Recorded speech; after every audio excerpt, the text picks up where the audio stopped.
Alhamdulillah Alhamdulillahilladzi hadana lil-Islam. Asyhadu an la ilaha illallah wahdahu la syarika lah wa asyhadu anna Muhammadan abduhu wa rasuluhu la nabiyya ba'dahu. Allahumma salli wa sallim wa barik ala sayyidina wa maulana Muhammad ibn Abdillah wa ala alihi wa sahbihi wa mawala. Ma'asyiral hadirin jamaah Jumat rahimakumullah. Di kesempatan yang mulia, di bulan yang mulia, di hari yang mulia, di tempat yang mulia, dan bersama orang-orang mulia pula, marilah kesempatan yang baik ini kita jadikan momen bagi kita untuk meningkatkan takwaan kita kepada Allah Subhanahu wa taala, meningkatkan takarruf kedekatan kita kepada Allah Subhanahu wa taala, karena hanya takwalah yang menjadi bekal terbaik dalam kehidupan kita, baik di kehidupan dunia maupun di kehidupan akhirat. Ma'asyiral hadirin jamaah Jumat rahimakumullah. Tak terasa kita sudah melalui bulan Rajab, kemudian memasuki di bulan Sya'ban. Ada sebuah hadis yang istimewa menyatakan bahwasanya bulan Sya'ban itu adalah bulan di antara Rajab dan Ramadan yang banyak dari manusia melupakan atau lalai di dalamnya. Ma'asyiral hadirin rahimakumullah. Kita mengetahui kelalaian inilah, ketidakwaspadaan inilah yang menjadi sumber bagi kita tergelincir di dalam sebuah perbuatan-perbuatan yang dilarang oleh Allah Subhanahu wa taala dan jauh dari perbuatan-perbuatan yang diperintahkan oleh Allah Subhanahu wa taala. Karenanya di bulan Sya'ban ini kita perlu bermuhasabah seberapa jauh kita mengambil hikmah, mengambil pelajaran dalam bulan Rajab, yang kita ketahui bahwasanya di bulan-bulan Rajab, Sya'ban dan nanti Ramadan adalah bulan-bulan yang diberkahi oleh Allah Subhanahu wa taala, sehingga masyhur dalam doa kita, Allahumma barik lana fi Rajab wa Sya'ban wa ballighna Ramadan. Ma'asyiral hadirin rahimakumullah. Tentu kita sudah banyak mendengar, banyak mengetahui bagaimana kisah Isra Mi'raj Rasulullah SAW. Bagaimana hadis Bukhari mendetailkan perjalanan Isra dan Mi'raj Rasulullah Muhammad SAW. Mulai beliau tidur, kemudian didatangi malaikat Jibril, kemudian dibasuh hatinya, kemudian diberikan kepadanya semangkok keimanan. Kemudian diajak perjalanan mulai Masjidil Haram sampai ke Masjidil Aqsa, kemudian Masjidil Aqsa menuju ke Sidratul Muntaha, melalui langit 1, 2 sampai 7. Dan di sana bagaimana beliau mendapatkan karunia istimewa, yaitu perintah sholat 5 waktu yang kita jalani.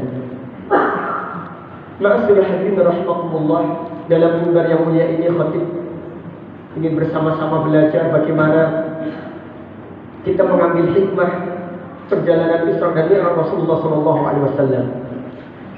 Yang pertama, ma'asyiral hadirin rahimakumullah, kita tahu sebelum peristiwa Isra dan Mi'raj Rasulullah SAW terjadi pada 10 kenabian, ujian luar biasa datang kepada Rasulullah SAW, di mana Allah mengambil istrinya tercinta dan mengambil pamannya pula, yang dimana keduanya adalah pembela Rasulullah SAW, penopang dakwah Rasulullah SAW. Maka di tahun itu pula dikenal dengan Amul Husni atau tahun kesedihan. Rasulullah SAW dengan kesedihan, namun juga kekuatan keimanan memberikan kekuatan kepada beliau dan sampailah sebuah mukjizat yang agung dari Allah Subhanahu wa taala, yaitu perjalanan Isra dan Mi'raj.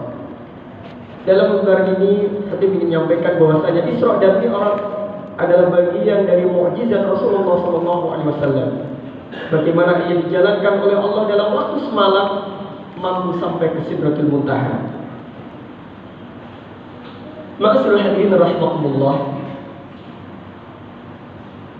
Tentu perjalanan ini adalah perjalanan yang di luar nalar, sehingga harus kita hadapkan dengan perjalanan yang harus kita sebut dengan rihlatul imaniyah, perjalanan keimanan. Karena hanya iman yang akan membawa kepada sampainya akidah, sampainya kepada sebuah pelajaran yang bernama Isra dan Mi'raj. Kemudian masalah hadirin rahimakumullah, Isra dan Mi'raj ini adalah bagian tingkatan kemuliaan yang diberikan kepada Allah kepada Rasulullah sallallahu alaihi wasallam, di mana setelah kesusahan maka Allah memberikan sebuah anugerah kegembiraan. Maha benar Allah sebagaimana dalam firman-Nya, inna ma'al usri yusra fa inna ma'al usri yusra. Sesungguhnya di setiap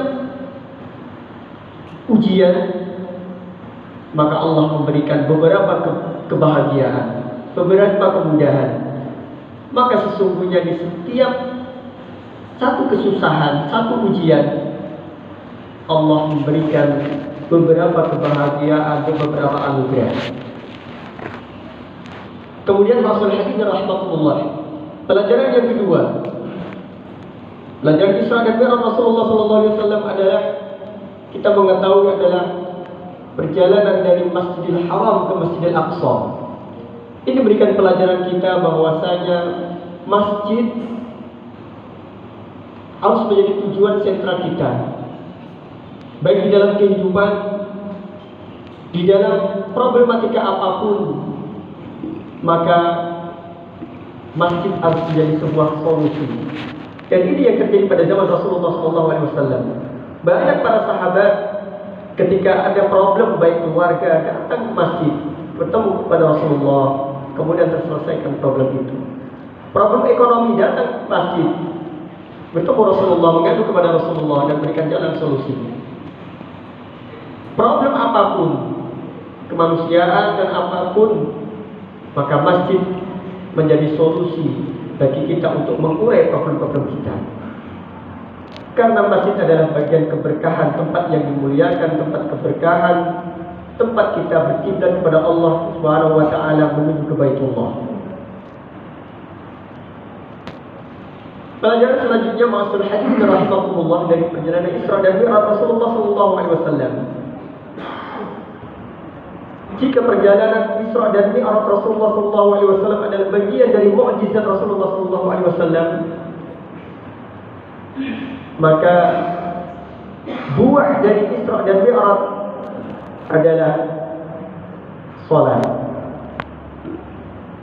Maka kita perlu mengambil pelajaran bahwasanya salat juga bagian dari mukjizat yang diberikan oleh Allah kepada kita, kepada umat Islam, untuk menjadi penguat, menjadi salah satu wasilah untuk kita berkomunikasi kepada Allah Subhanahu wa taala. Sehingga Allah Subhanahu wa taala berfirman, A'udzu billahi minasyaitonir rajim, inna salata tanha 'anil fahsya'i wal munkar. Sesungguhnya salat itu mampu mencegah dari perbuatan keji dan munkar. Salat mampu memberikan perisai bagi kita untuk tidak terjerumus dalam perbuatan keji dan munkar. Ma'asyiral hadirin rahimakumullah, salat yang 5 waktu kita yakini itu adalah berat. Sebagaimana kisah Mi'raj Rasulullah SAW ketika bertemu Nabi Musa alaihi salam. Awal mendapatkan perintah 50 sampai akhirnya turun kepada 5. Dan itu pun Nabi Musa alaihi salam masih mengatakan bahwa itu berat wahai Muhammad. Maka mintalah kembali keringanan kepada Tuhanmu. Namun akhirnya Rasulullah malu untuk kembali meminta kepada Allah. Dan akhirnya sholat 5 waktu menjadi ketetapan yang harus dijalani oleh kita. Dan Allah juga mengakui bahwasanya sholat 5 waktu itu berat. Karenanya dampak daripada sholat itu akhirnya mampu menjadi benteng bagi kita. Karenanya Allah selalu memintakan kepada kita, minta tolonglah kepada Allah untuk bisa menjadi seorang hamba yang senantiasa teguh dalam mendirikan sholat. Nabi Allah Ibrahim alaihissalam dalam doanya menyebutkan, Rabbi ja'alni muqimas sholati wa min dzurriyyati. Ya Allah, jadikanlah aku orang yang teguh dalam mendirikan sholat dan juga keluargaku. Ini menunjukkan bahwasanya ibadah sholat itu berat, namun juga berdampak atau berbuah luar biasa benar. Allah Subhanahu wa taala berfirman, "A'udzubillahi minasyaitonir rajim. Wasta'inu bis-sabri was-shalah. Wa innaha lakabiratun illa 'alal khashi'in." Mintalah pertolongan pada Allah dalam menjalankan ibadah sholat, dalam hal sholat, dalam sabar dan sholat. Karena sesungguhnya sholat itu, maka dikembalikan, wa innaha lakabir, kembali kepada sholat itu berat, illa 'alal khashi'in, kecuali kepada mereka yang khusyuk, yang sudah teguh, yang sudah sholat menjadi kepribadiannya, sholat menjadi alam bawah sadarnya. Ma'asyiral hadirin rahimakumullah, sehingga sholat juga menjadi sebuah awal mula sesuatu yang dihisab kelak kita. Itu adalah sholat. Maka tatkala sholat kita baik, insya Allah akan berdampak kepada sebelumnya akan baik. Pribadi, keluarga, lingkungan, bahkan ekonomi dan apapun. Ketika sholat ini baik, maka jaminan Allah akan berikan dampak kebaikan. Ma'asyiral hadirin rahimakumullah, Allah Subhanahu wa ta'ala, Rasulullah sallallahu alaihi wasallam ketika sampai Sidratul Muntaha, apa yang dilakukan? Maka awal yang dilakukan adalah bermunajat kepada Allah. Kita tahu Sidratul Muntaha kiblatnya tertuju kepada Baitullah. Beliau berada di atas di Sidratul Muntaha, di paling atas, namun hatinya masih melekat pada Allah Subhanahu wa ta'ala, tertuju kepada Baitullah, berkiblat pada Baitullah. Ini memberikan dampak pelajaran bagi kita, ma'asyiral hadirin rahimakumullah. Maka dalam kondisi apapun, kapanpun, baik di waktu apapun, sholat atau munajat kepada Allah harus masuk dalam diri kita, sehingga kita akan mendapati kemuliaan dan kemuliaan sebagaimana yang Allah berikan kepada baginda Nabi Muhammad sallallahu alaihi wasallam. Kemudian ma'asyiral hadirin rahimakumullah, Sya'ban itu pintu Ramadan, dikatakan dekat dengan Ramadan, di antara Rajab dan Ramadan. Banyak orang melalaikannya.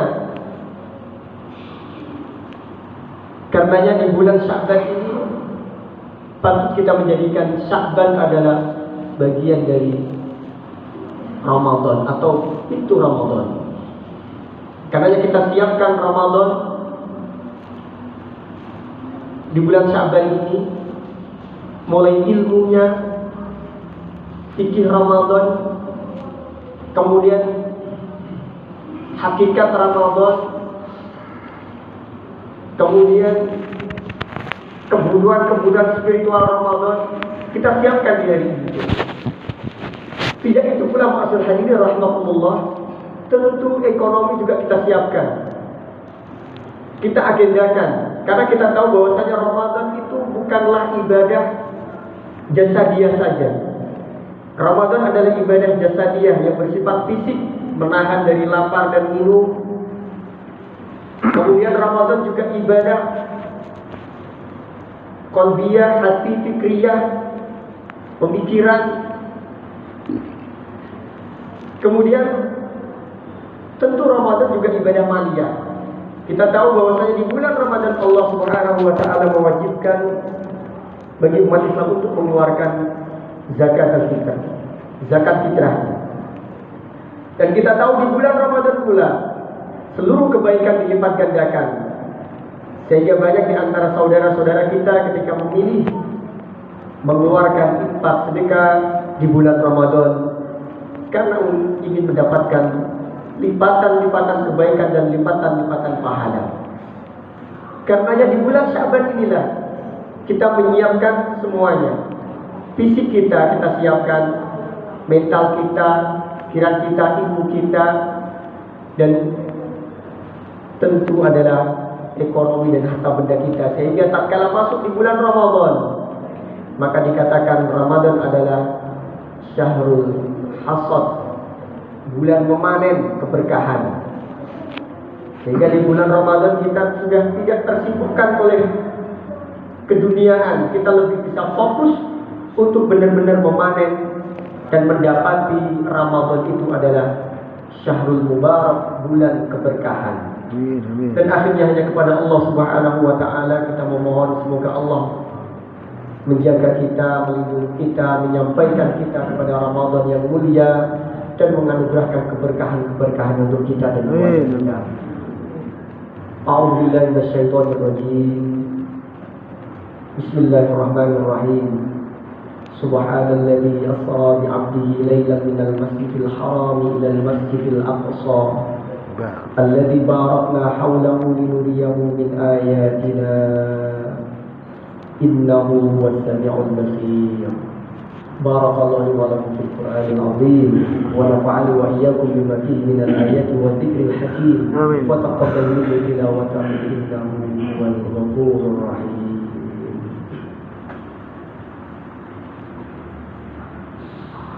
Allahumma salli ala sayyidina Muhammadin wa ala